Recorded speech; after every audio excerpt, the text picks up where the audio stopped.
The Battle of Fort Sumter, fought from April 12th to April 14th, 1861, marks one of the most significant events in American history.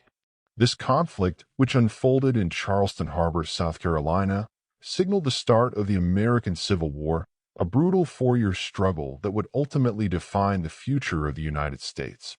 Understanding the Battle of Fort Sumter requires a deep exploration of the political, social, and military context that led to this confrontation, as well as the details of the battle itself and its immediate aftermath.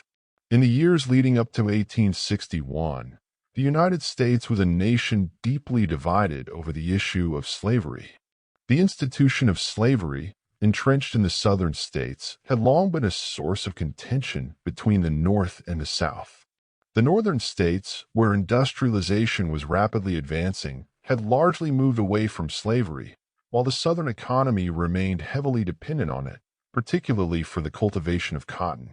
This economic divergence was mirrored by a growing ideological chasm, with many Northerners advocating for the abolition of slavery, or at least its containment, and Southerners vehemently defending it as essential to their way of life.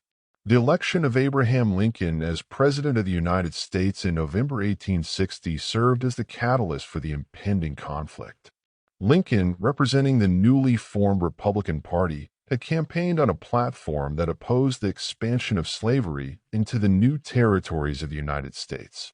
Although he had assured the Southern states that he would not interfere with slavery where it already existed, his election was perceived as a direct threat to the institution.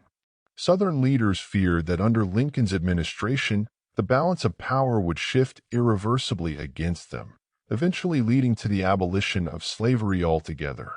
In response to Lincoln's election, several Southern states began to secede from the Union, declaring that their rights and way of life were under assault. South Carolina was the first state to secede on December 20th, 1860, followed by others in the Deep South.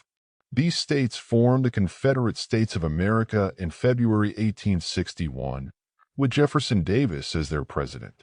As these events unfolded, the situation in Charleston, South Carolina, grew increasingly tense.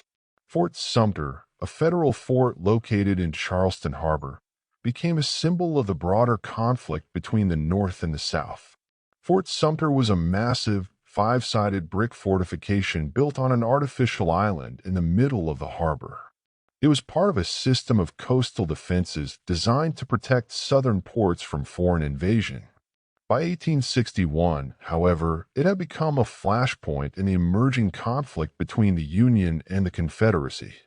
The fort was manned by a small garrison of Union soldiers under command of Major Robert Anderson, a career officer who found himself in a precarious position.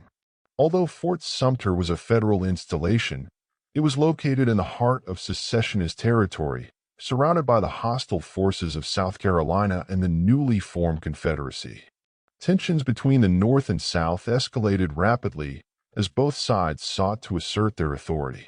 The newly inaugurated President Lincoln faced a critical decision regarding Fort Sumter. To abandon the fort would be seen as a sign of weakness, possibly encouraging further secession, while reinforcing it would likely provoke a military confrontation. Lincoln opted for a middle path, deciding to resupply the fort with provisions but not with additional troops or arms, a move intended to avoid overt aggression while maintaining federal authority. The Confederacy, under the leadership of President Jefferson Davis and General P.G.T. Beauregard, viewed the presence of Union forces in Fort Sumter as intolerable. The Confederate government had already demanded that Major Anderson surrender the fort, a demand he refused. As the resupply mission, known as the Star of the West, approached, the Confederate leadership decided that action must be taken to prevent what they saw as an invasion of their sovereign territory. On April 10, 1861, Beauregard received orders to demand the fort's surrender once more. Anderson, although recognizing the futility of his position, declined the demand, stating that he would evacuate only if he ran out of supplies or if ordered to do so by his superiors. The refusal of Anderson to surrender led the Confederates to make a momentous decision. At 4:30 a.m. on April 12, 1861, Confederate forces opened fire on Fort Sumter, marking the beginning of the battle and, more significantly, the start of the Civil War. The bombardment of Fort Sumter was intense and relentless, with Confederate artillery batteries positioned around the harbor unleashing a hail of cannon fire upon the fort. The Union garrison, though outnumbered and outgunned, returned fire, but their efforts were largely symbolic in the face of overwhelming Confederate firepower. For 34 hours, the Confederates pounded Fort Sumter with heavy artillery, systematically reducing its defensive capabilities. The fort's walls, though thick, began to crumble under the sustained bombardment, and fires broke out within the fort, adding to the chaos and destruction. Despite the relentless assault, Major Anderson and his men held out as long as possible, knowing that reinforcements were not coming and that their supplies were dwindling rapidly.